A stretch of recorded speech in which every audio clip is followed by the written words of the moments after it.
Fog curled low over the Carpathian hills as twilight settled on the isolated hamlet of Anau. Lanterns flickered behind timber shutters, and the scent of pine mingled with fresh bread from the baker's oven. Young Mara stepped out, her boots crunching on the dew-slick cobbles, chasing a kite that slipped past the ridge like a startled gull. At the ridge, an odd, humming sound rose, low, metallic, as if the earth itself were breathing. The villagers gathered, eyes wide, whispering of old legends, a night when Anau would be called away by the mountains. Elderly Lee, his beard white as winter snow, lifted his hand and pointed toward the sky, where a thin green aurora began to ripple, painting the clouds with an uncanny glow. Without warning, the ground trembled.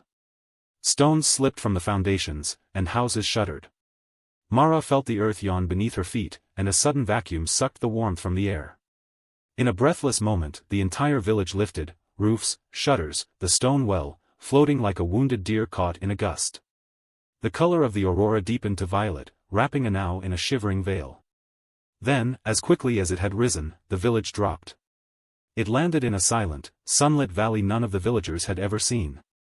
The fog cleared, and the hills behind them seemed to fade into a smear of watercolor. Mara looked at her neighbors, eyes thick with awe, hands trembling, realizing the mystery was not the disappearance, but where they now stood. Elderly Lee whispered a quiet prayer, his voice cracking against the new horizon.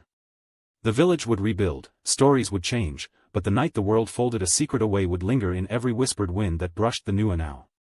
The sun set behind distant peaks, painting the sky with promises of tomorrow.